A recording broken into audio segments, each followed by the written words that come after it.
Friends, welcome back to my YouTube channel Hindi Shikshalaya. कैसे हैं आप सब? आशा करती हूँ आप सभी लोग स्वस्थ होंगे, मस्त होंगे और पढ़ रहे होंगे। यह वीडियो बीए 5th सेमेस्टर के बच्चों के लिए है जो कि हिंदी विषय के हों, और इस वीडियो में हम बीए 5th सेमेस्टर हिंदी साहित्य के सिलेबस के बारे में चर्चा करने वाले हैं। तो आइए देख लेते हैं बीए 5th सेमेस्टर में बच्चों को क्या पढ़ना है। कुछ बच्चे कंफ्यूज रहते हैं कि बीए 5th सेमेस्टर में हमें कितने पेपर पढ़ने होते हैं। तो आज आपका ये भी कन्फ्यूज़न दूर हो जाने वाला है, क्योंकि मैं बताने वाली हूँ कि बीए 5th सेमेस्टर में बच्चों को कितने पेपर पढ़ने होंगे और कितने पेपर एग्ज़ाम में देने होते हैं। तो बीए 5th सेमेस्टर में बच्चों को कुल 3 पेपर देने होते हैं। उनके पास 4 ऑप्शन में उनके पास 4 पेपर होता है, जिनमें से उन्हें 3 पेपर चुनना होता है। एक पेपर ऑप्शनल होता है। पेपर 3rd और पेपर 4th इनमें से सिर्फ एक कंपल्सरी होता है, जिनमें से आपको जो विषय पसंद है, जो टॉपिक आपको पसंद है, आप लोग वही चुनिएगा और वही आप लोगों को पढ़ना होगा। तो चलिए आगे देख लेते हैं। पहले पेपर का नाम है हिंदी अद्यतन काव्य भाग 1। इस पेपर में आप लोगों को 4 इकाइयाँ पढ़नी हैं। इकाई 1, इकाई 2, इकाई 3 और इकाई 4। इकाई 1 में सच्चिदानंद हीरानंद वात्स्यायन अज्ञेय और शमशेर बहादुर सिंह के निर्धारित काव्यांशों से संबंधित व्याख्याएं करनी हैं। इकाई 2 में नागार्जुन और गजानन माधव मुक्तिबोध के निर्धारित काव्यांशों से व्याख्याएं करनी हैं।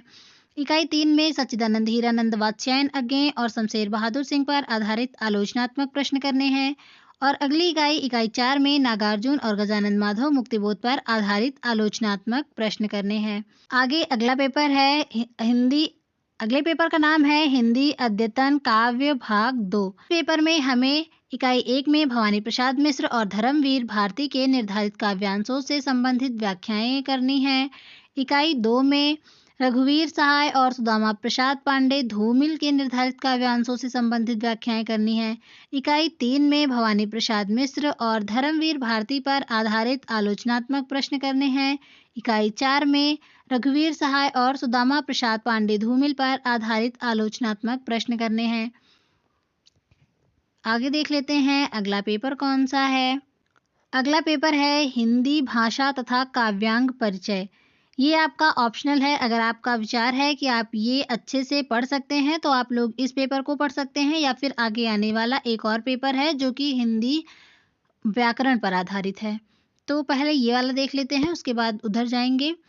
इस पेपर के इकाई 1 में हिंदी भाषा का स्वरूप और विकास, ब्रज, अवधी, बुंदेली और भोजपुरी बोलियों का परिचय, हिंदी शब्द समूह, देवनागरी लिपि, गुण, दोष तथा सुधार।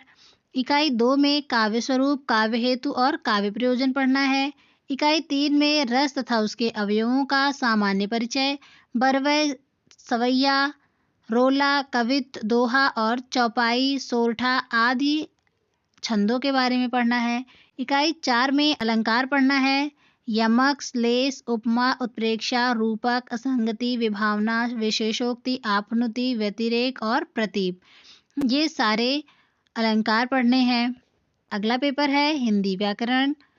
इसमें इकाई 1 में संज्ञा, सर्वनाम, क्रिया, विशेषण पढ़ना है। इकाई 2 में अव्यय, उपसर्ग, प्रत्यय, संधि पढ़ना है। इकाई 3 में समास, पर्याय, विलोम, वर्तनी, शुद्धि, ये पढ़ना है। इकाई 4 में वाक्य शुद्धि, वाक्यांश के लिए एक शब्द, मुहावरे और लोकोक्ति। आपके बीए 5th सेमेस्टर में 4 पेपर होते हैं, जिनमें से आपको 3 पेपर ही पढ़ना होता है। एक पेपर आपका ऑप्शनल होता है, जो कि तीसरे और चौथे पेपर में से कोई एक पढ़ना होता है। तो आई होप आप लोगों को ये वीडियो समझ में आ गई होगी और आप लोगों का डाउट भी क्लियर हो गया होगा। ऐसी ही इन्फॉर्मेटिव वीडियो के लिए हमारे चैनल को सब्सक्राइब करें। आज की इस वीडियो में बस इतना ही। मिलते हैं ऐसी ही नेक्स्ट इन्फॉर्मेटिव वीडियो के साथ। तब तक के लिए धन्यवाद।